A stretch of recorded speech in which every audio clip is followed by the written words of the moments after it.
ছিল না, এটা ছিল আমাদের প্রতি তার অটুট বিশ্বাস, তার দৃঢ় সংকল্প যে আমরা কিছু করতে পারি। এই ক্ষণজন্ম পুরুষরা সমাজে প্রতিনিয়ত আসে না। সমাজ পরিবর্তনে, সমাজ বিবর্তনে, সমাজের ভালোর জন্যে সারা পৃথিবীতে আসে বলেই রাজনীতির একটা সুন্দর দিক নির্দেশনা আসে। এটিএম রফিক ভাইকে যতদূর দেখেছি উনি একজন সদালাপী, নির্লোভ, পরোপকারী মানুষ ছিলেন। উনি ইচ্ছা করলে নীতি বিসর্জন দিয়ে এমপি মন্ত্রী অনেক কিছু হতে পারতেন, কিন্তু উনি হননি। নীতি এবং আদর্শ থেকে কখনো উনি বিচ্যুত হননি, আমরা দেখিনি। বাবা, আমি তোমাকে বলতে পারি যে আমরা কখনো তোমার সম্পর্কে কত কথা বলি। বাবা আমাদের ছোট ছোট বিষয়ে আনন্দের কথা শিখেছিলেন। তিনি আমাদের কষ্টের ভিতরেও কিভাবে হাসতে হয় শিখিয়েছেন। তিনি আমাদের দেখিয়েছিলেন যে আমাদের ভালোবাসা মানুষের জন্য সেখানে থাকা কতটা গুরুত্বপূর্ণ। তিনি ছিলেন একটি স্তম্ভ যার উপর আমরা হেলান দিয়েছিলাম। এটিএম রফিক ভাই তার সবচেয়ে বড় পরিচয় তিনি যুব সংঘ থেকে অর্গানাইজ করেছিলেন। বিভিন্ন দলের মধ্যে তার একটা গণতান্ত্রিক আন্দোলনের নেতা হিসেবে তার একটা ইমেজ ছিল। উনি যে কথাটা যখন বলতেন, প্রতিটা কথাই দেশের জনগণের জন্য কথাটা বলতেন। আমরা তার উপস্থিতি খুবই মিস করি, কিন্তু আমি মনে করি তাকে সম্মান করার সর্বোত্তম উপায় শুধু চোখের জল এবং স্মৃতি নয়। বাবা চাইবেন আমরা একে অপরের জন্য শক্তিশালী হই, আবার আমাদের নিজস্ব হাসি খুঁজে পাই, আমাদের লক্ষ্যগুলোর জন্য সংগ্রাম করতে পারি।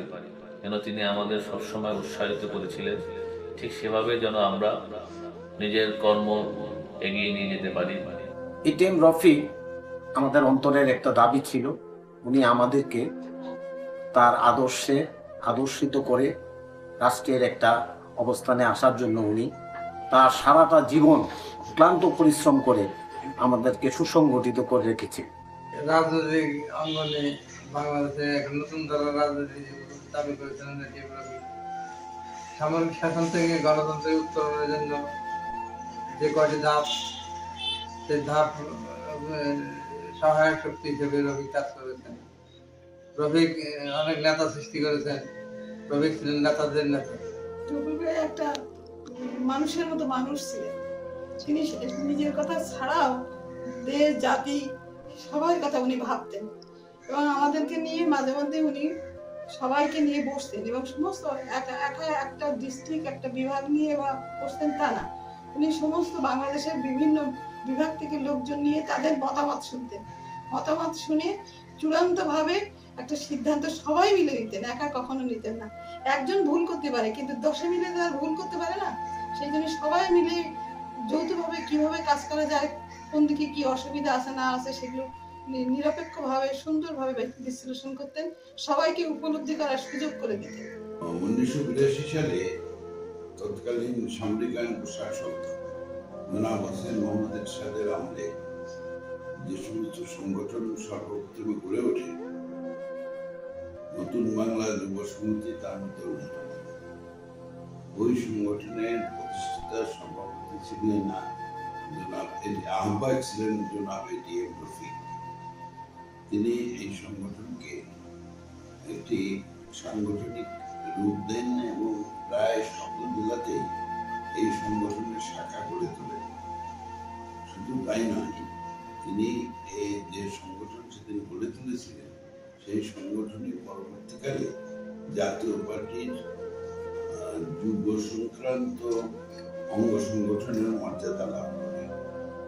আজকে যে নতুন বাংলা যুব সমিতি আমরা দেখতে পাই, এটারই মূল সৃষ্টি জনাব এটিএম রফিকের দ্বারা। এটিএম রফিক সাথে আমার পরিচয় ছাত্র রাজনীতির প্রথম থেকেই। উনি 1978 সালে ঢাকা বিশ্ববিদ্যালয়ে যখন তিনি অধ্যয়নরত, ঢাকা বিশ্ববিদ্যালয় সলিমুল্লাহ হলে আবাসিক ছাত্র হিসেবে তিনি সলিমুল্লাহ হলে থাকতেন। আমরা দুজনেই অত্যন্ত ঘনিষ্ঠ। 1978 সালে যখন জাতীয়তাবাদী গণতান্ত্রিক ছাত্রদল, জাগ ছাত্রদল যখন শুরু হয়, এটিএম রফিক সাহেব ওই জাগ ছাত্রদলের একজন উদ্যোক্তা ছিলেন এবং জাতীয়তাবাদী গণতান্ত্রিক রাজনীতির একটা শক্তি হিসাবে ঢাকা বিশ্ববিদ্যালয় গড়ে উঠে মনে করা তিনি চাইতেন। এবং সেই সূত্র ধরেই বিশেষ করে জাতীয়তাবাদী ছাত্রদল যখন 1979 সালে যখন প্রতিষ্ঠা হয়, he was one of the pioneer. এটা দুঃখজনক দুর্ভাগ্যজনক ভাবে আমাদের দেশের রাজনীতিতে উত্থান পতন ঘটে, কিন্তু হলো জাতীয়তাবাদী ছাত্র দলের এই ধারাবাহিকতা তিনি তার এই রাজনীতি অব্যাহত রেখেছেন। পরবর্তীকালে 1982 সালে যখন মার্শাল হয়, হওয়ার পরেই রফিক ভাই বিশেষ করে এরশাদ সাহেবের নেতৃত্বে প্রথম যুব সংগঠন যেটা, তিনি আমাদেরকে ছেড়ে তিনি যুব সংগঠনতে প্রথম পায়োনিয়ার হিসেবে এটা প্রতিষ্ঠা শুরু করেন। এটিএম রফিকুল ইসলাম সাবেক ছাত্র নেতা ছিলেন এবং পরবর্তী পর্যায়ে উনি নতুন বাংলা যুব সংহতির প্রথম উনি আহ্বায়ক ছিলেন। আমাদের সাবেক রাষ্ট্রপতি পল্লীবন্ধু হোসেন মোদের শাহ ওনার উপরে দায়িত্ব অর্পণ করেছিলেন। সেই হিসাবে উনি সারা বাংলাদেশে চষে বেরিয়েছেন এবং যুব সংহতিকে প্রাতিষ্ঠানিক রূপ দেওয়ার জন্য উনি সহ আমি, আনিসুজ্জামান ফখরুল মিয়া, শহীদ হোসেন সহ আমরা সকলেই সারা দেশে ঐক্যবদ্ধভাবে 1982 সালে আমরা ঐক্যবদ্ধভাবে একটা যুব সংগঠন প্রতিষ্ঠা করি।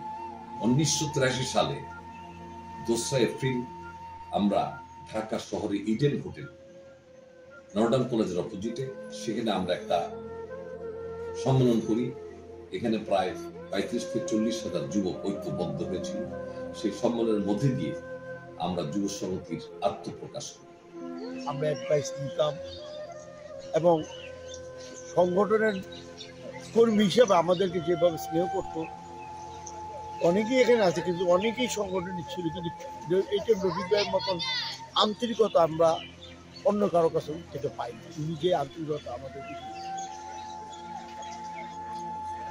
আমরা সবসময় চেয়েছিলাম এইটা রফিক ভাইকে, আমি এবং ফখরুল হাসান শাহজাদের সভাপতি এবং সাধারণ সম্পাদক থাকা অবস্থায় এইটা রফিক ভাইকে আমরা জাতীয় পার্টিতে আবার নতুন ফিরিয়ে আনি, আবার আমাদের সংগঠনকে জাগ্রত করি, আবার আমরা নতুন বাংলা দেশ গড়ার শপথ নেই, আবার পল্লীবন্ধু হুসেন মোদের সাথে আদর্শ সমগ্র বাংলাদেশে টেকনাফ থেকে রূপসাতে পাতুলিয়া জাতীয় যুব সমিতির ঝান্ডাকে ঘরে ঘরে যুবকদের কাছে পৌঁছানোর চেষ্টা করি। এটাই ছিল আমাদের চিন্তা এবং আশা। আমাদের এই দেশের প্রত্যেকটা ভাগ পরিবর্তনের মুখেই এটিএম রফিককে দেখা যেত অগ্রবর্তী বাহিনী হিসাবে।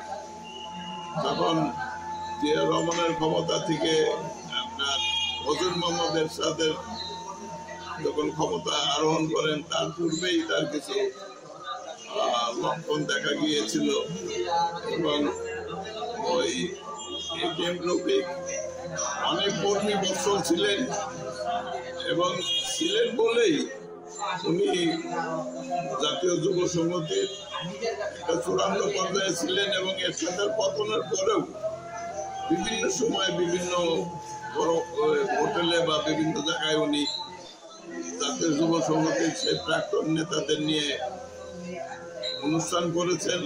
কয়েকটা অনুষ্ঠানে আমিও উপস্থিত ছিলাম এবং উনি এই দেশের মানে ভালো মন্দর ব্যাপারে অনেক সচেতন ছিলেন। যুব সমাজ নয়, শুধু ছাত্র সমাজ নয়, দেশপ্রেমিক জনগণ উদ্বুদ্ধ হয়েছিল এবং পরবর্তীতে জাতীয় ছাত্র সমাজ এবং জাতীয় পার্টি গঠিত হয়। সুতরাং এই কথা বলার অপেক্ষা রাখে না যে জাতীয় যুব সংগঠন ওয়াজ দা ফাদার অর্গানাইজেশন এবং এর আদর্শেই জাতীয় পার্টি এবং অন্যান্য দলগুলি গঠিত হয়েছিল। আমি আশা করি তোমরা এখন সেই স্মৃতি স্মরণ করবে, আমাদের উত্তরাধিকার হিসাবে এগিয়ে যাবে বীর জনগণ তোমাদের সাথেই থাকবে। ধন্যবাদ।